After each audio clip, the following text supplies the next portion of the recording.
What has gone wrong in rich Western democracies? Political polarization, economic stagnation, a weaker sense of common interest, disappointed expectations among the university-educated mass elite, a rising tide of depression and loneliness, a crisis of meaning.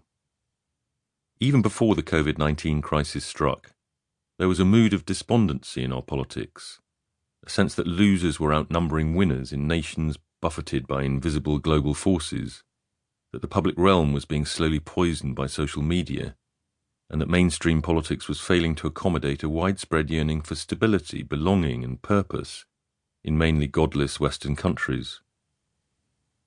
But there's an overarching explanation for many of these discontents that is hiding in plain sight. In recent decades, in the interests of efficiency, fairness and progress, Western democracies have established systems of competition in which the most able succeed and too many of the rest feel like failures. And who are the most able? People with higher levels of cognitive ability, or at least those certified as such by the education system. One form of human aptitude, cognitive analytical ability, the talent that helps people to pass exams and then handle information efficiently in their professional lives, has become the gold standard of human esteem. And those with a generous helping of this aptitude have formed a new kind of expanded cognitive class, a mass elite, who now shape society and do so broadly in their own interests.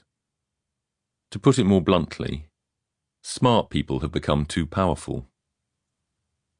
How is this different from the past? 70 years ago, just after the Second World War, when we lived in somewhat less complex societies, the people who ran government and business were generally brighter and more ambitious than the average, as they still are today. What's different is that back then, skills and qualities other than cognitive analytical intelligence were held in higher regard. Education had not yet emerged as the main marker of social stratification. In the 1970s, most people in rich societies left school with no qualifications at all. And as recently as the 1990s, many professional people lacked university degrees.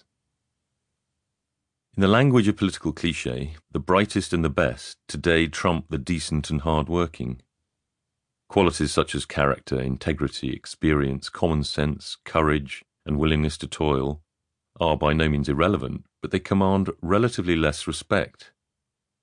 And when such virtues count for less, it can contribute to what social conservative critics call a moral deregulation, in which simply being a good person is not valued, and it becomes harder to feel satisfaction and self-respect living an ordinary, decent life, especially in the bottom part of the income spectrum. Without us really noticing it, something fundamental has got out of kilter. As I write at the end of April 2020, it is too early to tell whether the COVID-19 crisis will contribute to a better balance between aptitudes based on head, hand and heart. But we need one. The three aptitudes overlap to differing degrees, but the modern knowledge economy has produced ever-rising returns for head workers, who are highly qualified academically, and reduced the relative pay and status of much manual hand work. At the same time, many aspects of caring heart work, traditionally done mainly by women in the gift economy of the family, continue to be undervalued, even as care work has become an increasingly critical part of the public economy, and was so widely applauded, literally, at the height of the crisis. An economic and social system in rich countries that once had a place for a range of aptitudes and abilities, in the skilled and semi-skilled jobs of the industrial era, on the land, in the military, in the church, in the private realm of the family, now favours the cognitive classes and the educationally successful.